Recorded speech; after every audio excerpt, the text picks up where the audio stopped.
La culture, justement, à présent, Pascal Bourgault s'apprête à nous rejoindre. On commence avec un extrait d'Antigone de Sophie Dérable. C'est à Toronto, au Festival de la fiction. Regardez. Bon, tu as le droit de faire un appel, puis ici, on a une liste des avocats pour la jeunesse. Non, merci. Mais tu devrais appeler tes parents, au moins. Hein, si tu veux que quelqu'un assiste à ton interrogatoire. T'as enfreint la loi pour ton frère. Ouais, Justin. Tu as aidé un petit criminel à gravir les échelons du crime organisé, c'est ça? Tu sacrifies ta liberté pour lui. Je suis solidaire de ma famille. Peu importe ce que tes frères ont fait. C'est embarqué dans quelque chose de pas mal plus gros que tu penses, ma petite fille. Bonsoir Pascal. Bonsoir. Ravi de vous retrouver. Antigone élu donc meilleure fiction au Festival de Toronto. Oui. Ce film est québécois en plus. Absolument, dans la sélection des films canadiens. Alors, Sophie Dérable en est à son 4e long métrage. Et dans ce film, Antigone, elle raconte l'histoire d'une jeune adolescente maghrébine qui est prête à tout pour sauver sa famille alors que son grand frère a été tué par un policier. Son petit frère est menacé d'expulsion. Je ne vous en dis pas plus et je vous propose de l'écouter. Elle est interviewée par nos confrères de Radio-Canada. Antigone, c'est une jeune femme devant l'autorité, devant quelque chose d'immense, d'inébranlable.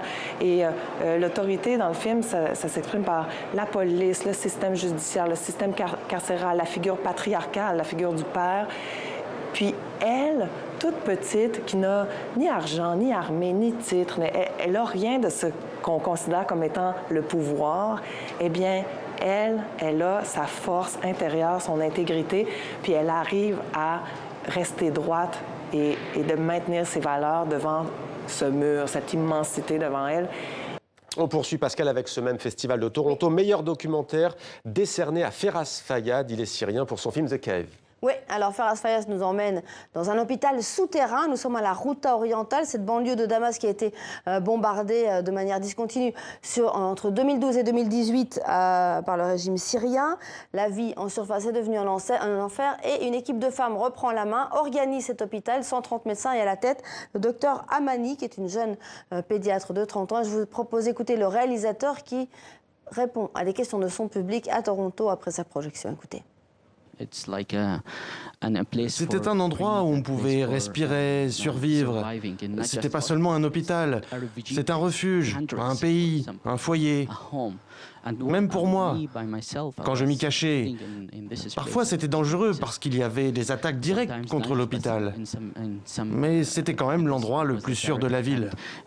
Voilà pour le Festival de Toronto. La musique maintenant, Pascal, avec une exposition. Ça se passe au Musée national de l'histoire de l'immigration à Paris. Oui, alors cette exposition retrace le lien entre migration, musique et contestation, notamment contre le racisme et les inégalités sociales. Elle retrace des mouvements à Londres et à Paris. Je vous en dis pas plus et je vous invite dans ce reportage de Maëlys Kéroas.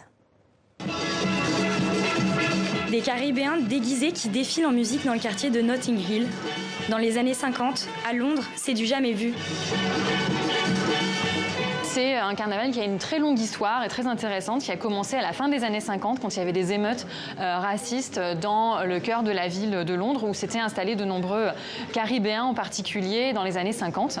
Et la communauté caribéenne de Londres a eu l'idée de répondre à ces violences en présentant une image positive et enthousiaste d'elle, en organisant ce carnaval.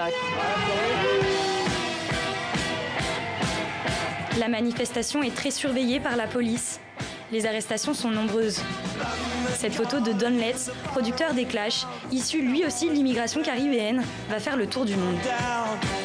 Il y a toute une histoire autour de la couverture de l'album Black Market Clash, qui est un album des Clash, qui est en fait une photo de Don Letts, qui est lui-même en train de fuir face aux policiers qui sont en train de charger les manifestants du carnaval de Notting Hill. Après Londres, dans les années 50 et 60, Paris, dans les années 80, voit également apparaître des groupes d'activistes antiracistes liés à la musique contestataire de l'époque, le rock'n'roll. Ce jeune photographe a suivi ces bandes. C'est le début de la France Black Blamber, dont on n'entendait pas parler en ces termes à l'époque.